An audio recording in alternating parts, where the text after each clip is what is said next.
Nama saya XXX. Nabi Isa agamanya Islam. Sedangkan kitab yang turun pada Nabi Isa Injil. Sekarang kitab yang diyakini umat Kristiani adalah Injil. Islam artinya berserah diri kepada Allah. Makanya Nabi Ibrahim itu Islam. Makana Ibrahimu Yahudiyan, Ibrahim bukan Yahudi, wala Nasraniyan, bukan Nasrani, walakin kana hanifan musliman, Muslim, berserah diri kepada Allah. Musa Muslim, Sulaiman Muslim. Makanya kata Ratu Bilqis, aslamtu ma'a Sulaiman, aku masuk Islam bernama Sulaiman. Nabi-nabi itu agamanya Islam. Loh, saya ini diundang di sebuah pesantren, saudara-saudara. Terus persoalannya dia mengatakan, menurut Anda bagaimana itu tentang Abraham? Apanya? Saya bilang, iya, maksud saya agamanya apa? Sebentar, Anda mengatakan, tentu tanya kepada saya. Menurut kitab Quran, Abraham itu makana Ibrahimu Yahudan.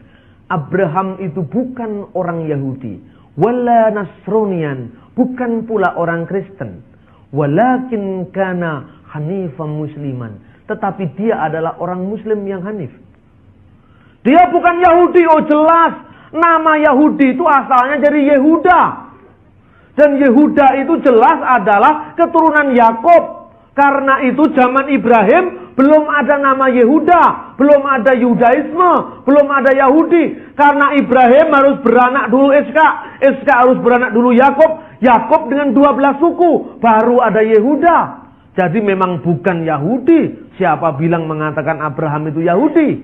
Lalu dikatakan wala Nasronian, bukan orang Kristen. Siapa mengatakan Kristen? Siapa mengatakan Nasrani? Tidak ada orang Kristen yang mengatakan Ibrahim itu Kristen. Mengapa? Karena sebutan Kristen baru muncul kira-kira tahun 37 Masehi. Tercatat di Kisah Rasul pasal 11 ayat 26. Untuk pertama kali murid-murid Yesus itu disebut Kristen di Antioquia. Antioquia itu kota pesisir di Syria sekarang ini. Karena itu jelas Abraham bukan Kristen. Wah, ketika saya ngomong begitu, teman-teman Muslim itu tepuk tangan. Tapi nanti dulu, Anda tahan tepuk tanganmu dulu. Saya katakan tadi Ibrahim bukan Yahudi, karena yang namanya Yahudi asalnya dari Yehuda. Baru cucunya Abraham, bukan cucu, bahkan keempat dari Abraham. Lalu Ibrahim bukan Kristen, apalagi Kristen. Tapi juga Anda jangan salah, Ibrahim juga bukan Islam. Lalu agamanya apa? Ora roh. Dalam kitab suci Quran tidak disebutkan, di kitab juga tidak disebutkan. Agamanya apa? Agama itu tidak penting, yang penting iman. Karena agama tidak menyelamatkan. Zaman Abraham untungnya belum ada KTP. Jadi tidak ada sebutan di sana agamanya Yahudi, agamanya Kristen. Itu kan hanya model Indonesia saja. Coba mana ada paspor tulisannya agama Kristen, agama Islam. Itu kan kalau orang Indonesia itu agama itu cap. Karena itu gampang dibentrokkan. Karena orang lebih loyalitas pada cap, kepada merek ketimbang imannya. Maka di Indonesia ngakunya si Islam. Ngakunya Islam, tapi ora iso ngaji. Yang penting Islam. Di Indonesia itu, wah itu luar biasa. Sampai-sampai saudara-saudara, itu jamaah haji, umrah, naik pesawat Royal Jordanian lewat Aman. Kemudian ketika pesawat itu sudah mau take off, maka yang membawa acara itu, siapa itu, pramugarinya mengatakan, saudara-saudara ya, at-tayri malikat Urdunia minal Madinah Jakarta ila Aman, amin, amin. Padahal itu artinya apa? Pesawat Royal Jordanian dari Jakarta menuju Aman, ila Madinah Jakarta ila Aman, amin, amin. Loh, ini saksi.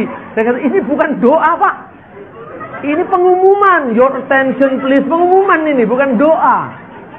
Itu karena apa? Di Indonesia orang lebih loyal pada merek, kepada cap ketimbang pada isi. Itu benar saudara, amin, amin. Dipikirnya doa. Padahal itu pengumuman. Pesawat Royal Jordanian, ya, Toiri Malikat Urdunia minal Jakarta ila Aman. Kan seperti doa. Amin, Amin. Padahal itu bukan jelas, bukan doa. Ini sering terjadi karena apa? Karena di Indonesia orang ngomong bahasa Arab itu seperti bicara mantra. Sehingga coba, ketika Ibrahim bertemu dengan Tuhan, Ibrahim itu bahasanya apa? Coba. Tuhannya Ibrahim ini jenenge sapa? Apa Gusti Allah? Bukan. Nama Allah itu baru muncul kira-kira abad keempat. Inskripsi pertama yang menyebut istilah Allah itu namanya inskripsi jabat. Kalau sudah membaca majalah Bahana sekarang, ada tulisan saya di sana, gambarnya inskripsi itu ada di sana. Itu ada ungkapan Bismillah, demi nama Allah. Sergius Bar Ahmad, Manabwahani Barmar Al-Khois. Itu prasasti Kristen, ditemukan tahun 512. Istilahnya itu artinya demi nama Allah, Bismillah. Terus Sergius nama Kristen, Bar Ahmad. Bar itu artinya putra, jangan disamakan dengan bahasa Jawa. Barudan, Barlungo. Itu bar itu artinya anak, makanya ada Barnabas. Dari kata bar, anak, naba, penghiburan. Bartolomai, anak dari suku Talmiah, jadi Bartolomeus. Bar Abbas, anaknya bapak. Ya, anaknya bapak Bar Abbas. Makanya kalau ada Abu Rizal, Rizal itu artinya anak, Abu itu artinya bapak. Jadi Abu Rizal itu artinya bapak Tole, bahasa Jawa. Tole itu anak laki-laki, Abu Rizal itu artinya bapaknya Tole. Jadi orang Arab dengan orang Jawa itu sebetulnya sama, kalau mau diartikan namanya sama. Saudara-saudara, jadi jelas kalau mau dilihat dari data sejarah, istilah Allah itu baru muncul abad keempat. Minimal abad keempat. Dari kata Aram, Allah, menjadi bahasa Arab Allah. Loh kalau gitu, Tuhannya Ibrahim namanya bukan Allah.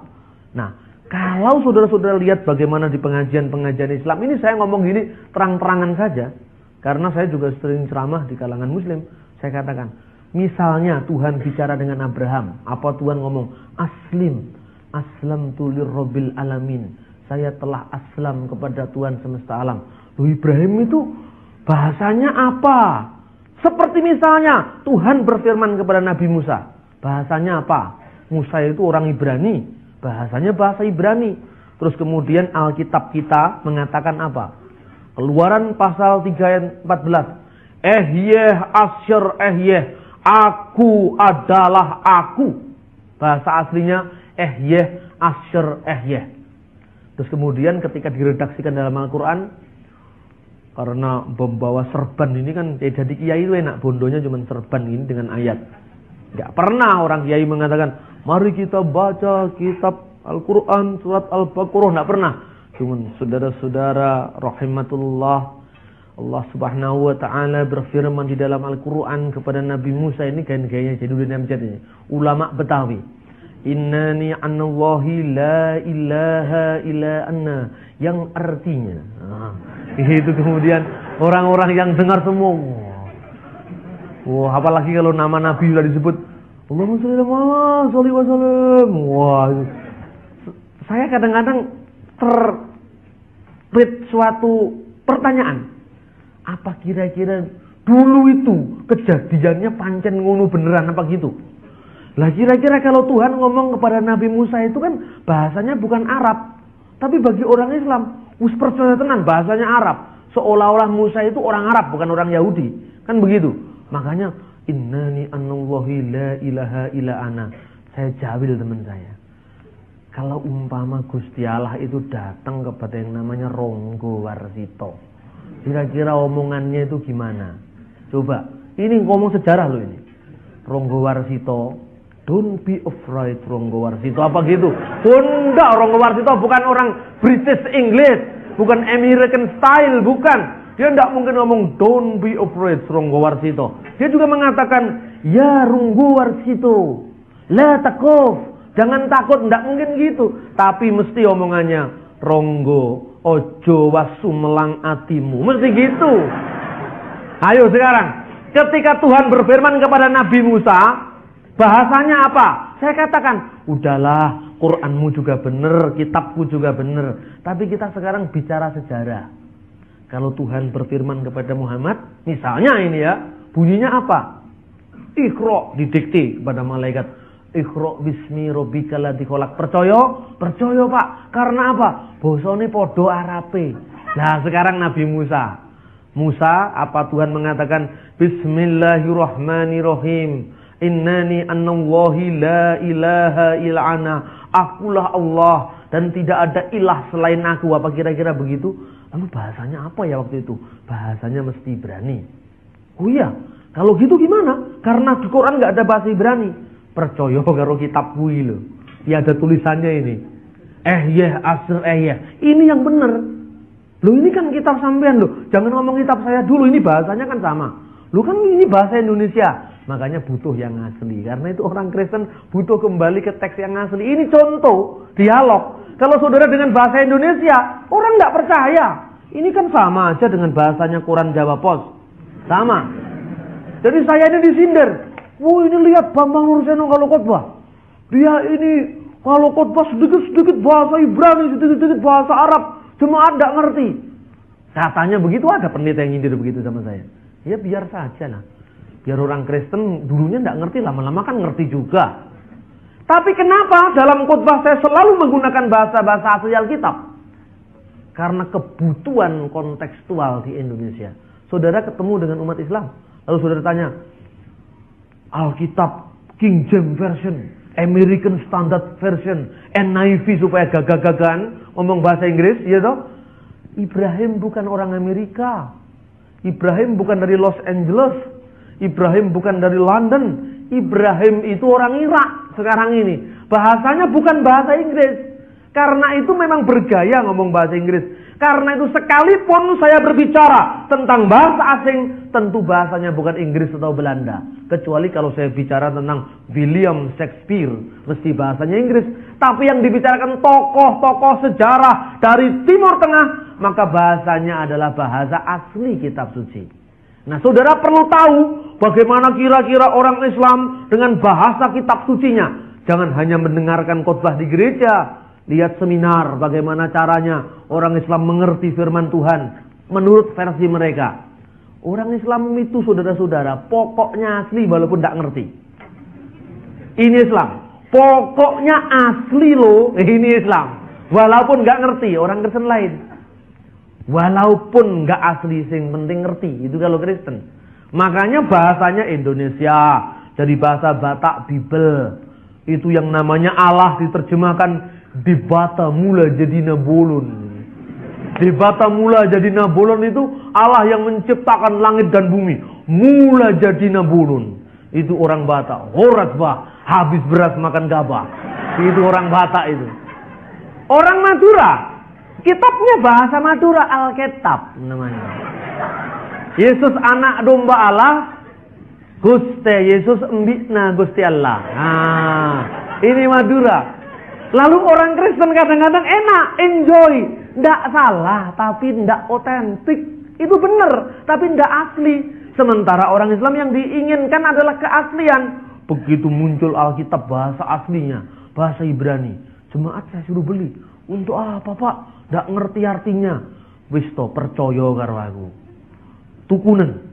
Harganya nggak mahal ini.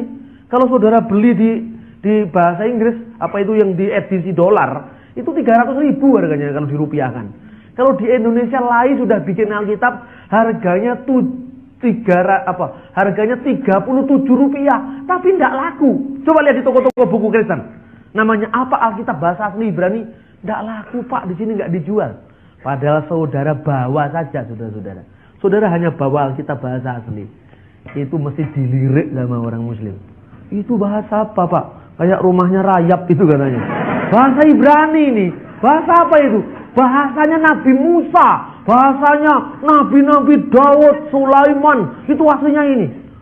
Katanya orang Madura, masih ada ya. Kok bahasanya kayak rumahnya rayap Pak. Ini yang penting. Asli ini. Ternyata dipikirnya Alkitab kita itu tidak asli. Karena itu orang Madura baca Alkitab Madura.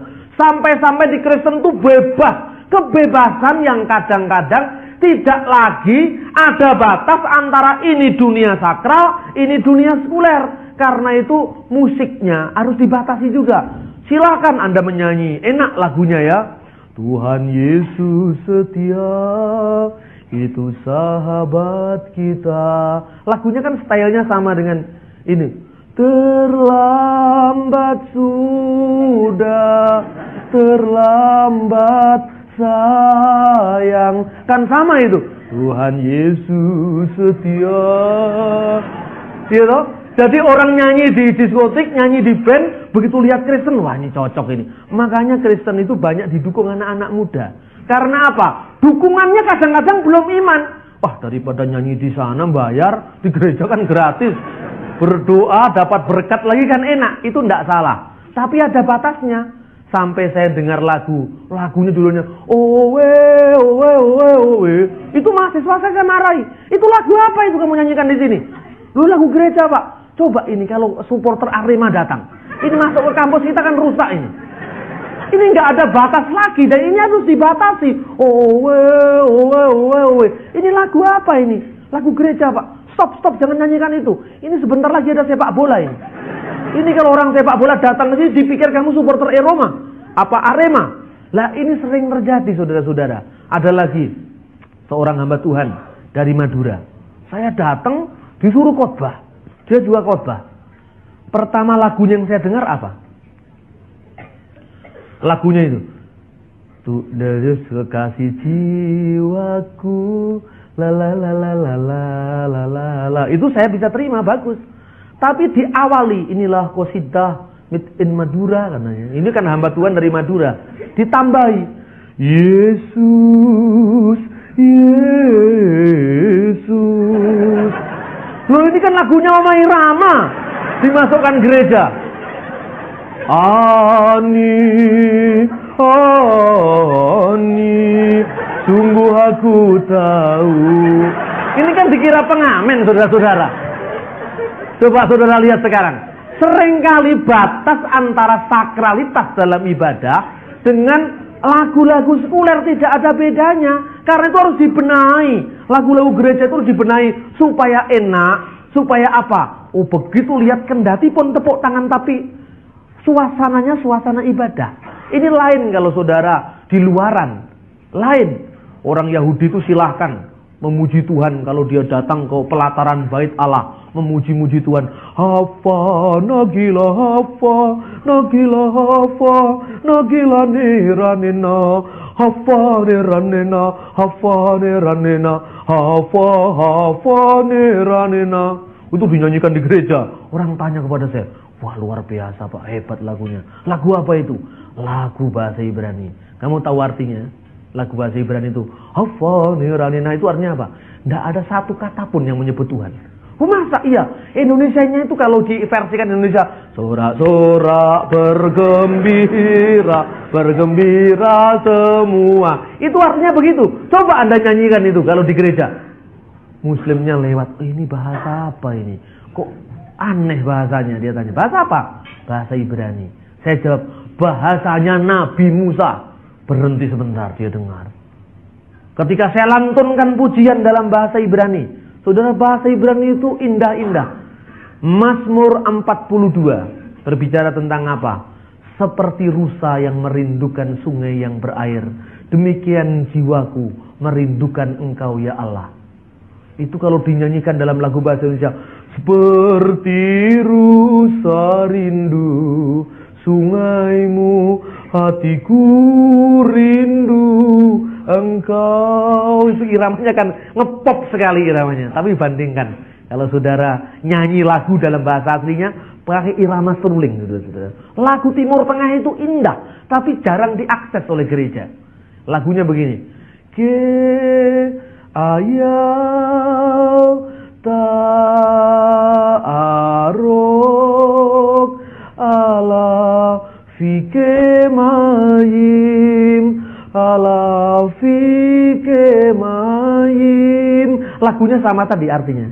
Ke nafsi la la la la la ta'aruk eleika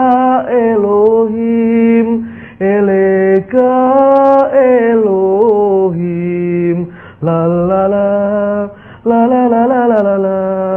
Ini lagu-lagu indah sekali saudara-saudara kalau kita lihat. Tapi kita ini kan trennya sekarang lagunya ya, ini ada spesialisnya sendiri, Pak Frankie Siombing spesialisnya. Ini untuk menjangkau anak-anak muda yang suka cek cek cek cek cek cek, itu pasti tertarik dengan Frankie Siombing.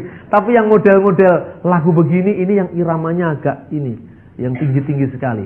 Lalu kalau diarabkan, saya nyanyi lagu itu dipikir itu lagu Arab. Saya terjemahkan lagu itu.